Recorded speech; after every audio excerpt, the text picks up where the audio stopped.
dibacakan tabaruk bil kitab, kitab Ar-Risalah Adab Sulukil Murid, yang dimana Al-Imamul Haddad berkata, wa qalu Rasulullah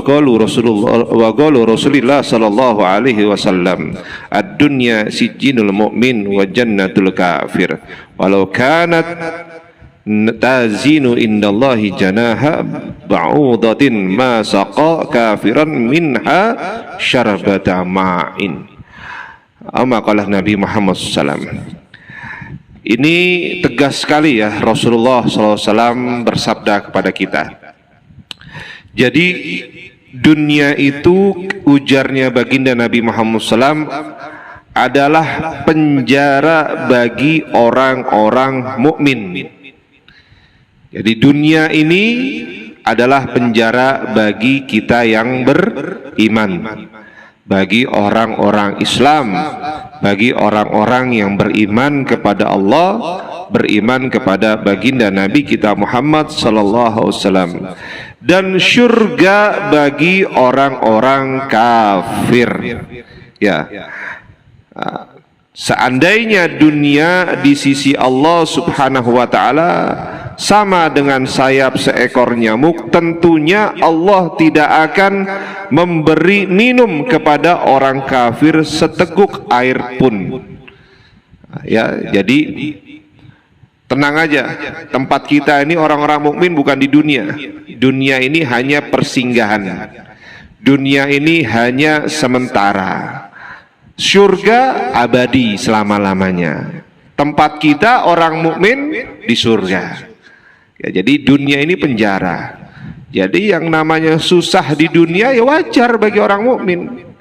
Jangan risau dengan apa yang susah di dunia ini.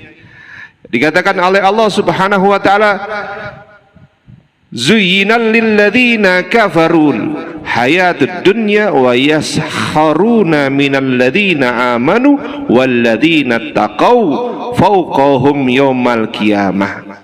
Wallahu yarzuqu man yasha'u bighairi hisab.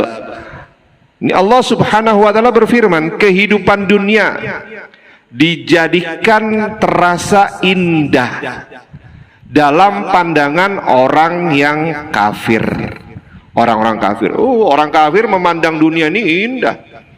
Bahkan kerjaannya ya maaf, gak usah jauh-jauh, pian-pian nonton film-film barat. Pandangan di film-film barat bagi orang-orang kafir apa sih? Dunia itu indah, foya-foya, ya, dugem, wah, ya enggak? Malam segala macam, mabok-mabokan. Walhasil dunia ini tempatnya untuk bersenang-senang bagi pandangannya orang-orang kafir. Terasa indah bagi mereka. Itu Allah Subhanahu wa taala berfirman seperti itu.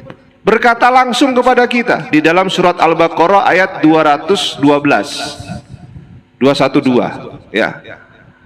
Itu kalau orang kafir memandang dunia ini indah dan lain sebagainya. Bahkan menghabiskan harta bendanya mereka ini untuk kesenangan kehidupan mereka di dunia. Gitu, nggak percaya nanti yang namanya akhirat, nggak percaya nanti yang namanya amal, nggak percaya yang namanya siksa kubur dan lain sebagainya. Nggak ada. Bagi pandangan orang kafir indah, tapi mereka hina bagi orang-orang yang beriman. Dunia ini hina bagi orang-orang yang beriman, bagi orang-orang yang imannya kuat, bagi orang-orang yang imannya mantap. Dunia ini hina bagi pandangan kita. Ya, padahal orang-orang yang bertakwa itu berada di atas mereka pada hari kiamat. Itu kalau kita mau berpikir, dunia orang-orang yang bertakwa itu berada di atas tingkatan mereka orang-orang kafir pada hari kiamat. Dia orang-orang kafir itu ada tempatnya abadi sudah di dalam neraka, tetapi tempatnya kita orang-orang beriman itu surga. Ya, nah, Allah memberikan, wallahu yarzuqu man yasha'u bighairi hisab. Nah, Allah memberikan rezeki kepada orang-orang yang Dia kehendaki tanpa perhitungan. Ya, ini Allah memberikan rezeki kepada setiap orang-orang yang Allah kehendaki. Wa annahu subhanahu mundu khalaqaha manadara ilaiha wa'lam anna rizqa muqaddarun wa maqsumun faminal ibad man busita lahu wa wusi'a alaih wa minhum man dhuyyika alaihi wa kutira hikmatun minallah. Nah, ketahuilah bahwa Allah tidak pernah memandang kepada dunia itu semenjak dunia itu diciptakan oleh Allah. Gak pernah. Allah sendiri gak pernah ngelirik dunia. Allah sendiri gak pernah memandang dunia semenjak hari diciptakannya dunia. Allah. Lah kita yang makhluk ciptaannya Allah, masa sih masih mau memandang dunia? Ini gedung Al-Husna, ini nggak akan abadi. Nggak ada gedung Al-Husna ini abadi. Abadi Al-Husna nanti di akhirat, di surga, bagi orang-orang yang beramal untuk gedung ini, bagi orang-orang yang khidmat untuk yayasan Al-Husna. Itu dihitungnya sama Allah di situ. Tapi kalau gedungnya hancur, kiamat ya hancur ini gedung. Gak ada lagi gedung Al-Husna di daerah desa Banjarbaru, gak ada. Tetapi amal yang abadi, orang yang khidmat, yang bantu-bantu panitia, orang yang ikut sholawat, bubuhan nih, bubuhan Az-Zahra, bubuhan terbang yang lain, bubuhan Murodiyah, Guru Agil, Ustadz Salman, semua nih tim media, bubuhan pian yang hadir, itu amalnya ngalir. Ya, amalnya ngalir. Amalnya itu sudah Allah catat terus, semakin lama semakin banyak saldonya pian untuk akhirat pian. Abadi. Abadi. Itu perhitungannya Allah Subhanahu wa taala. Dan Allah tidak akan menghendaki kita semua masuk surga kecuali orang-orang yang telah dipilih oleh Allah, yang Allah kehendaki. Gitu. Ya. Allah nggak memandang dunia. Masa kita mandang dunia sih? Hah? Mobil mewah kita sayang-sayang, rumah mewah kita sayang-sayang, hancur. Betul lah Fahmi? Bini bungas kita sayang-sayang, tua. Betul loh? Betul Pak? Laki bungas kita sayang-sayang, keriput nanti. Gitu. Dunia, hadat dunia ya akhi, dunia ini dunia. Ya. Allah nggak memandang sama sekali semenjak dunia itu diciptakan, nggak dipandang oleh Allah Subhanahu wa taala. Nah, ketahuilah bahwa rezeki itu dikatakan oleh Imam Haddad adalah perkara yang telah ditentukan oleh Allah dan telah dibagikan oleh Allah Subhanahu wa taala. Itu rezeki. Perkara yang telah ditentukan oleh Allah, perkara yang telah dibagikan oleh Allah Subhanahu wa taala. Jadi masalah rezeki sekali lagi nggak usah bingung. Nggak usah bingung. Mau banyaknya rezeki, mau sempitnya rezeki, nggak usah bingung. Ada dunia ini nggak usah ruwet sama dunia. Ya. Malah bersyukur orang yang sempit rezekinya itu, bersyukur dan bersabar. Kenapa? Hisapnya sedikit. Hisapnya sedikit. Orang yang punya banyak duit, orang yang punya banyak harta, orang yang punya banyak fulus, itu hisapnya naudzubillah min dzalik. Setiap sen akan ditanya oleh Allah Subhanahu wa taala, kemana? Ya, kemana hartanya kamu dibelanjakan? Ya, apakah untuk maksiat, apakah untuk taat kepada Allah Subhanahu wa taala. Nah, di antara hamba-hambanya Allah ada yang memang dilapangkan, diluaskan rezekinya dan dilapangkan daripada kehidupannya dia. Enak, nyaman, ya, rumahnya ganal, dia jadi bos, dia kerjaannya nyaman, dia jabatannya juga enak di kantor, ya, dia usahanya lancar, tokonya payu, barang-barangnya payu, segala macam, ya. Ada sebagian di antara hamba-hambanya Allah Subhanahu wa taala memang yang diluaskan rezekinya. ada juga diluaskan daripada kehidupannya, dan sebagian lainnya ada pula yang disempitkan daripada rezeki dan kehidupannya dia. Menurut siapa? Menurut kebijaksanaannya Allah, karena Allah tahu kadarnya kita. Pian misalkan dikasih rezeki 1 triliun, ketika pian dikasih 1 triliun sama Allah, kawaklah pian mengolah 1 triliun itu? Belum tentu. Makanya Allah paham kebijaksanaannya Allah. Oh, rezekinya pian segini sudah. Karena memang kadar kemampuan pian seperti ini dalam mengelola rezeki. Oh, kadar kemampuan fulan bin fulan segini. Ya Allah paham, dikasih rezeki yang banyak, mampu diolah, mampu dikelola rezekinya itu, bisa bermanfaat untuk urusan dia, dunia maupun akhiratnya. Itu menurut kebijaksanaannya Allah. Jadi gak usah risau. Setiap jodohnya seseorang, setiap rezekinya seseorang, setiap umurnya seseorang itu sudah ditentukan sama Allah. Gak usah bingung. Gak usah bingung. Ya, itu sudah ditentukan sama Allah Subhanahu wa taala. Sudah di Lauhul Mahfuz. Ketika rohnya pian ditiupkan oleh Allah di dalam kandungan mama pian, itu sudah ditentukan oleh Allah Subhanahu wa taala. Oh, rezekinya pian sekian, umurnya pian sekian, ya, jodohnya pian fulan bin fulan, fulanah binti fulan, ya. Rezekinya jodohnya pian mungkin nikahnya umur sekian. Itu nggak usah bingung, nggak usah. Nah, ini menurut daripada kebijaksanaan Allah Subhanahu wa taala. Semua tersebut mengandung yang pasti, hal semuanya itu ada hikmahnya. Ada hikmahnya. Ya, mungkin kita dikasih rezeki segini, ada hikmahnya.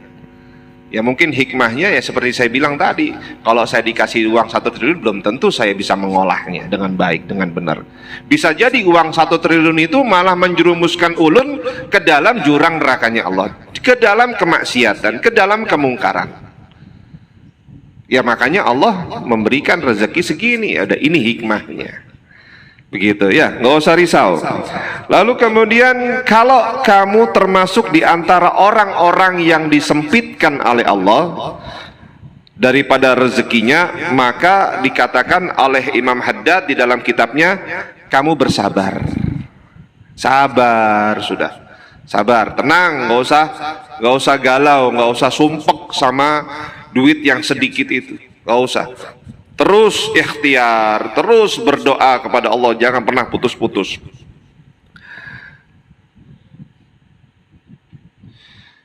Kamu bersabar, kamu ridha terhadap keputusan Allah. Fa'alika bisabari warridha wa qana'ah, na'am. Serta kamu kalau misalkan di antara kita nih ada yang disempitkan rezekinya, selain bersabar, selain ridha dengan keputusan Allah, ketetapan Allah, maka kita dikatakan Imam Haddad wala qanaah, serta bersifat qanaah, nih cukup, merasa cukup. Orang yang sifatnya memiliki sifat qanaah di dalam hatinya, merasa cukup itu dari bagian apa yang telah ditentukan oleh Allah untuk kita, maka nikmat kita, gak risau sama dunia. Katanya di dalam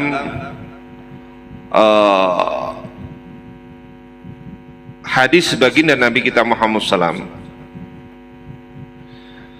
qad aflaha man hudiya ilal Islam wa ruziqal kafa wa qani'a bih. Dikatakan apa? Rasulullah SAW bersabda, sungguh beruntung orang yang diberi petunjuk dalam Islam dan diberi rezeki yang cukup, beruntung. Dan juga orang yang memiliki sifat yang namanya qanaah, merasa cukup, beruntung. Ya, merasa beruntung. Allahumma sholli ala Muhammad. Mudah-mudahan kita mendapatkan sifat qanaah di dalam hati kita. Amin ya rabbal alamin. Ada lagi hadis, man asbaha minkum aminan fi sirbihi mu'afan fi jasadihi indahu kutu yaumihi faka'annama izat lahud dunya. Barang siapa di antara kalian nih mendapatkan rasa aman di rumahnya, pada diri sendiri, pada keluarganya, pada masyarakatnya, diberikan oleh Allah berupa kesehatan badan dan memiliki makanan pokok pada hari itu. Misalkan hari-hari kita kawak makan, pagi sarapan nasi kuning, ya, kalau minum teh panas, atau nggak bisa beli nasi kuning, makan untuk. Nah, nyaman nggak? Makan untuk lawan teh aja sudah nyaman. Bujur kalau? Nah, apalagi makan nasi kuning intalo masak abang, oh mantap. Temennya haruan masak abang, waduh, lengkap sudah. Ya, orang yang di pagi hari, orang yang di antara kalian mendapatkan rasa aman di dalam rumahnya, pada diri sendiri, pada keluarganya, pada masyarakat, diberikan kesehatan badan dan memiliki makanan pokok pada hari itu di rumahnya, maka seakan-akan dunia telah terkumpul pada dirinya. Hadis di atas memiliki 3 nikmat yang telah dijelaskan oleh Rasulullah SAW. Jika ada di dalam diri seorang muslim, maka hal tersebut kesehatan badan, terus kawak makan nyaman, ya, katanya Rasulullah SAW, maka itu merupakan sudah menjadi nikmat yang amat sangat besar bagi kita. Sehat, apalagi ini musim corona, musim penyakit, musim virus. Alhamdulillah kita dijaga dari virus, amin, alhamdulillah. Ya, mudah-mudahan dijaga seterusnya, amin. Ya, kawak sehat, kawak kemana-mana, kawak ibadah, badannya sehat, terus bisa makan enak, sarapan kawak, makan siang enak, makan malam juga enak, bisa, ya.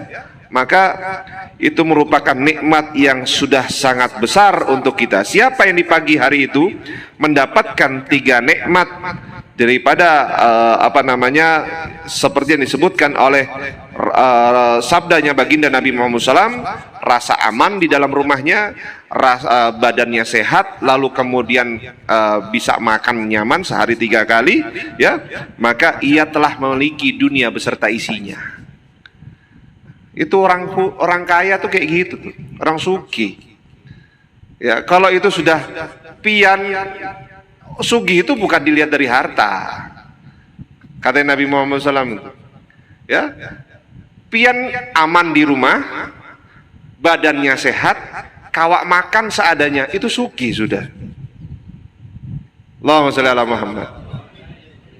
Bukan diukur dari fulus, bukan diukur dari rekening 10 miliar, 20 miliar lah. Enggak. Orang kaya itu banyak utang, Pak, sebenarnya. Pusing loh. Pengusaha-pengusaha yang sukses itu kadang di antara mereka, sebagian di antara mereka, tidur itu kada kawak, kada nyaman, kada nikmat. Mau tidur mikirin utang. Belum lagi mikirin gaji karyawan, belum lagi mikirin macem-macem wis pokoknya, ya. Jangan salah loh, orang pengusaha itu memang kita dilihat dari luarnya nyaman, mobilnya bagus, kadang mobilnya Ferrari, kadang mobilnya ini dan itu, rumahnya gedong, rumahnya tingkat, rumahnya bata dan lain sebagainya, bangunannya bagus, tapi di dalam batinnya belum tentu, Pak. Nggak senikmat kita.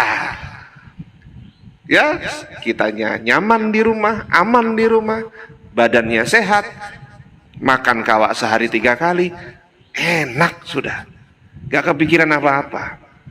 Tuh orang yang nikmat tuh.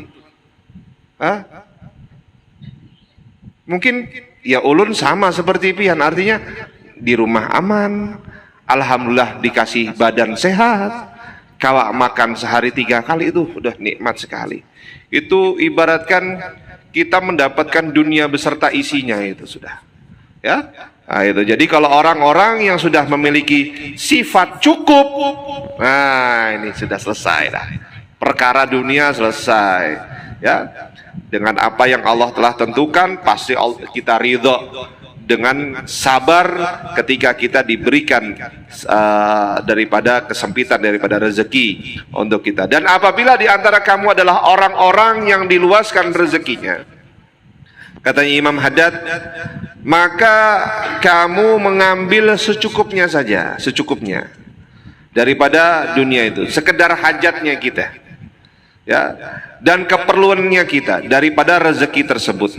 Selebihnya kamu belanjakan pada jalannya Allah Subhanahu wa ta'ala, jalan-jalan kebaikan dengan cara bersedekah dan berbakti.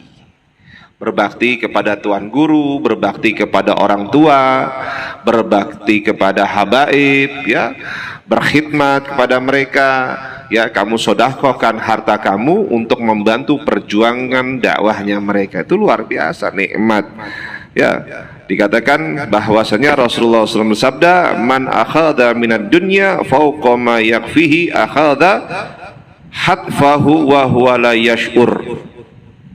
Barang siapa yang mengambil dari materi dunia di atas keperluannya dia, di atas apa yang dia perlukan, ya, niscaya dia telah mempercepat ajalnya dia. Sedangkan dia nggak sadar, katanya Rasulullah SAW. Ini kalau orang sudah cukup, ya, katanya Imam Haddad, betul. Kalau kamu dikasih rezeki, diluaskan rezeki, katanya Imam Haddad, kamu ambil seperlunya, kamu ambil secukupnya, ya, kamu ambil sekedar hajat atau keperluan daripada rezeki tersebut. Cukup buat makan, cukup buat ini, cukup buat bayar rumah, buat bayar listrik, segala macam kehidupan sebulanan kita, udah cukup, gak usah diambil.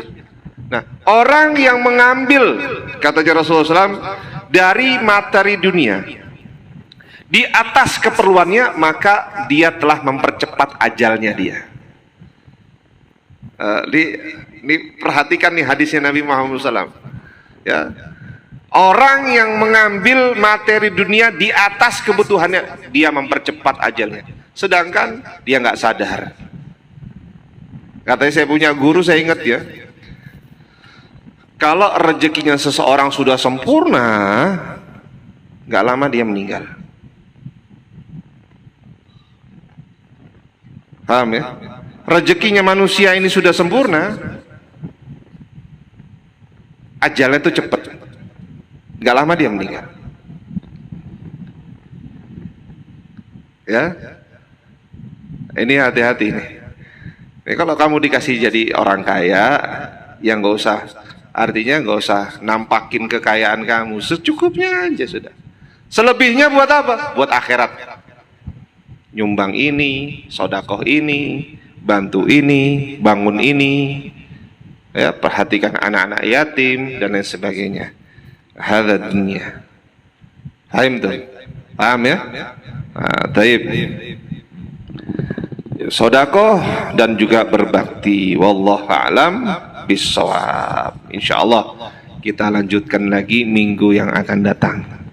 Mudah-mudahan semuanya sugih, zahir dan batin. Ya, mudah-mudahan berataan sehat, dijaga sama Allah, dilindungi oleh Allah dari segala macam bala, musibah dan juga penyakit. Kita doakan saudara-saudara kita yang tengah sakit, mudah-mudahan, atau di antara kita yang lagi sakit, Allah angkat penyakit kita, Allah sembuhkan penyakit kita, Allah sehatkan badan kita fi taatillah wa rasuli, dan mudah-mudahan Allah kabulkan hajat kita dunia maupun akhirat. Amin ya rabbal alamin. Kita sekali lagi kita minta keikhlasan pembacaan suratul Fatihah kepada guru-guru kita yang telah meninggal dunia, terlebih khusus ulama kita yang di Hulu Sungai Selatan, yaitu Kiai Haji Muhammad Ridwan bin Haji Basri, ya, atau dikenal dengan Guru Kapuh, yang kemarin hari Rabu telah meninggalkan kita semua. Mudah-mudahan ilmu yang beliau sampaikan manfaat untuk kita semua, manfaat untuk gasan dunia maupun akhirat kita, dan terlebih khusus manfaat bagi beliau. Kita doakan mudah-mudahan segala dosa-dosa dan kekhilafan yang telah dilakukan oleh beliau diampuni oleh Allah. Dan mudah-mudahan Allah jadikan kuburnya raudhah min riyadil jannah. Ya Allah, pertemukan beliau Tuan Guru Muhammad Ridwan atau Guru Kapu, insya Allah bertemu langsung dengan Rasulullah SAW, dikumpulkan dengan para datuknya, dikumpulkan bersama sahabatnya, dikumpulkan bersama dengan Rasulullah SAW. Insya Allah, amin ya rabbal alamin. Ala hadihin niyat wa kullu niyatin salihah bijahi nabina Muhammad sallallahu alaihi wasallam bisiril al-Fatihah. A'udzubillahi minasyaitonir rajim. Bismillahirrahmanirrahim. Alhamdulillahirabbil alamin arrahmanir rahim maliki yaumiddin. Iyyaka na'budu wa iyyaka nasta'in ihdinas siratal mustaqim siratal ladzina an'amta 'alaihim ghairil maghdubi 'alaihim waladdallin. Ya Rabbana tarafna bi annana qadarafna wa annana azrafna ala ladha azrafna fatub alaina tauba taksili kulla hauba wastur lanal aurati wa aminir rawati wa ghafir liwalidina rabbi wa mauludina wal ahli wal ikhwani wa sairil khilani wa kulli dhi mahabba au jirati au sahaba wal muslimina ajma amin rabbi azma fadlan wajudan mannan labik tisabi minna bil mustafa rasulina bi kulli suli salla wa sallam rabbi alaihi addal habbi wa alihi wa sahbi idadata syisubi walhamdulillahi fil bati wat tadai subhana rabbika rabbil izzati amma yasifun wa salamun al mursalin walhamdulillahi rabbil alamin.